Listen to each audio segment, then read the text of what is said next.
All right, Latin 2. I've tried this a couple different times. I'm hoping that this one will be the one that works.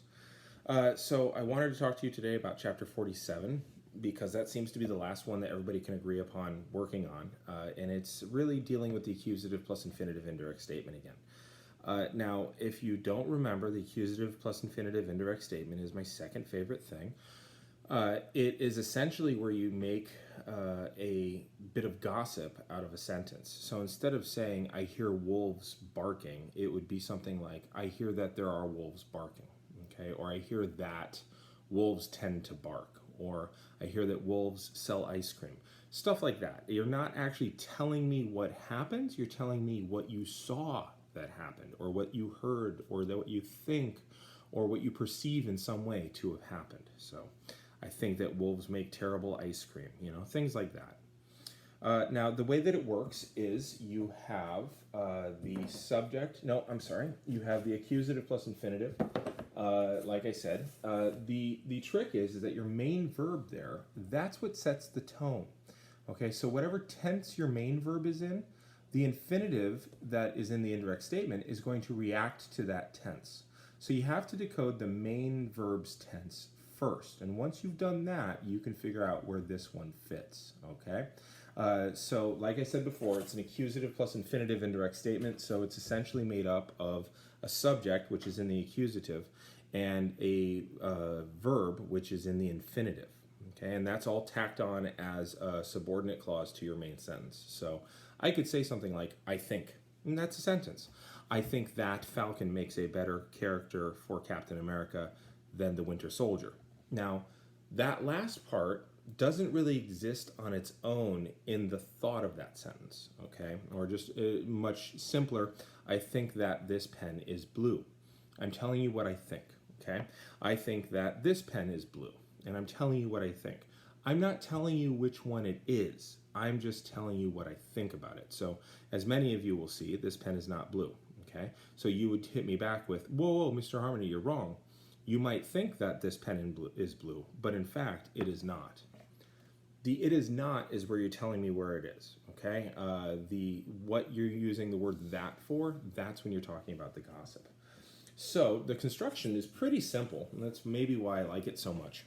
The subject of an indirect statement is accusative, and eventually this red ink will actually be less fadey and junky, so I'm hoping to get it out of the way with these lessons that you already know. So the subject of the indirect statement is accusative, okay? But the rest of the sentence goes along as is, okay? So Connie skeet, so the dog knows, right? Connie's is in the nominative, skeet is third person singular, that's its own sentence. Now what does the dog know? Connie skeet puellas defesas in horto sedere, okay? Now notice sedere there, okay? It is a present tense infinitive, and when we parse our infinitives, we say that it's an infinitive, we say that it's active, and we say that it's present tense. We go infinitive, whatever tense it is, and whatever voice it is. And you can mix those up, that's fine, but you need to have those three things.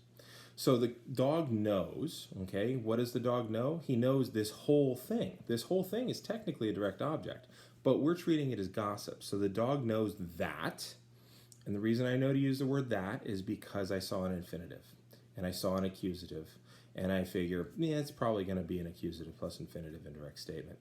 So the dog knows that the girls, what kind of girls? The puellas defesas, the tired girls, because number, case, and gender still applies here. Okay, so the girls, even though they're the subject, they're in the accusative. It's because they're the subject of an indirect statement. So any adjective that modifies them must also be in the accusative, must also be in the feminine, must also be in the plural. So he knows that the tired girls, sedere, are sitting or sit. And the reason why that's present tense is very simple. That's present tense. That set the tone. So whatever tense that is, that will then follow. Okay? So if your infinitive is present tense, then it's going to happen at the same time as your main verb, whatever tense that is. And I'll give you examples in the next lesson so that you see, but I just really want you to get the construction. So, Cani skeet puellas defesas in horto sedere. The dog knows that the tired girls are sitting in the garden. Okay? And I also translated it into English for you. And here you go. The dog knows that, sorry, this is all backwards to me, so it looks almost Greek. The dog knows that the tired girls sit in the garden, okay? And I even color coded it for you, okay? So sit is green because it is from the infinitive. The tired girls are red because puelas defesas, right? And everything else I put in blue. So that is how you construct it, and that's how you decode it. And in the next few lessons, I'll teach you kind of the nuances to it. But I wanted to just kind of get some meat back on the bone and make sure that we all understand, number one, how this interface is going to work, and number two, just kind of what we're dealing with. So it's been a couple weeks. I hope that you're all being safe. I hope that you're keeping your social distance, which completely sucks, especially for a huggy guy like me. But I really wanted us to get back to something that we already knew so that we could kind of grab onto that and kind of just keep going along, because in the next few weeks there will be a couple lessons that will be brand new to you, new uses of subjunctive and things like that. So I wanted to make sure that we had something workable there. All right, I'm going to hit the button now.